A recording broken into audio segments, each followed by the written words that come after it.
Today we have an informative documentary on the duck dilemma that has been brewing between Oregon duck feeders, non-duck feeders, and the cities of Salem and Bend. Salem's investigative reporter, Miss Jocelyn, will let us know why feeding the prison ducks is a problem. Miss Jocelyn? Hi, I'm investigative reporter Miss Jocelyn. I'm standing across from the Oregon State Penitentiary where the so-called prison ducks flock to be fed. The problem started in 1999 when people began dropping domestic birds off at this location. It seemed innocent enough at first. The first few birds were fed by the public. People began bringing more birds. Wild geese and ducks joined the domestic invasive geese. Then we had a mess. The parking lot and adjoining area was covered in poop.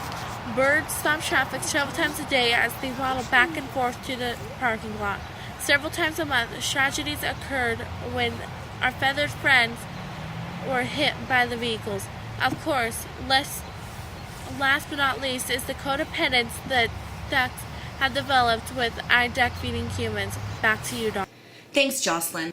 Let's go to Ben's Wayside Park, where Ben's investigative reporter, Destiny, will share why they have gone to great streams to take care of their fowl problems.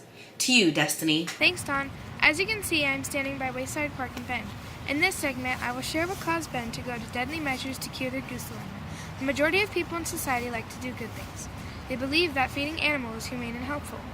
Thanks, Destiny. We will get the scoop on what measures Ben took after we look at why it's not okay to feed the ducks. Let's go to Mr. Tony, the scientist at OMSI, who knows what is best for ducks. Tony? Thanks, Don. I'm Mr. Tony, OMSI scientist. Duck feeders might have good intentions, but they've been harming their feathered friends for generations. There are several reasons why it's harmful to feed the ducks.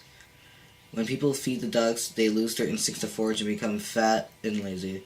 Ducks don't get the nutrients they need, which lead to malnutrition, starvation, liver disease, heart disease, and eventually death. Feeding goslings can cause deformities. When goslings are overfed, they outgrow their wing. This causes their wing bone to twist. This condition is known as angle-wing syndrome. Not only is feeding the ducks bad for the ducks, it's bad for the lakes, ponds, streams, and lake functions as a natural ecosystem. It's all interconnected. I share the physical problems ducks and the environment face from overfeeding ducks. Let's go to Miss Cathie to see what overfeeding does to these fowl psychology. Hi, I'm Miss Cathie, psychologist for Ben. Psychologically, codependent relationships develop as a result of humans feeding the ducks. As Tony mentioned, people like to do the right thing. Feeding ducks is a way to teach their children to be kind to animals and to give. When ducks are fed by humans, they become dependent on humans. They lose their instincts to forage, and their migration patterns are interrupted. When ducks become fat, they lose their ability to fly and become easy prey for predators. Thanks, Cathie. Well, there you have it. Feeding the ducks is not good for them physically or psychologically. I'm sure duck feeders won't want to continue the cycle once they see how detrimental it is to our duck friends. Let's return to Destiny at Ben's Wayside Park. Let's see exactly what measures have been taken to take care of the overfed fowl population. Destiny? Still here at Lakeside Park. It's bad here, Dawn. Really bad. 109 geese were gassed out to cut down the population. Duck feeders are horrified, and in the morning, there was a small memorial in Westlake Park where some of the mourners gathered. The goose meat was given to homeless shelters to feed the hunger sown since they still live on. A recipe was provided by Ben's local paper, The Registry. A sad ending indeed for our feathery friends.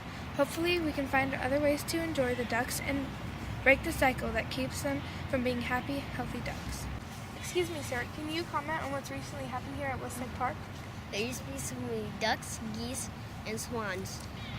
I used to feed them, but now because I think because I used to feed them that they all died because of me. Right.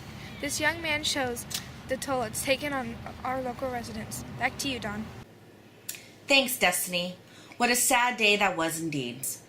To show some former duck feeders see the error of their ways, let's go to the Duck Inn, which used to be a favorite place to feed the ducks.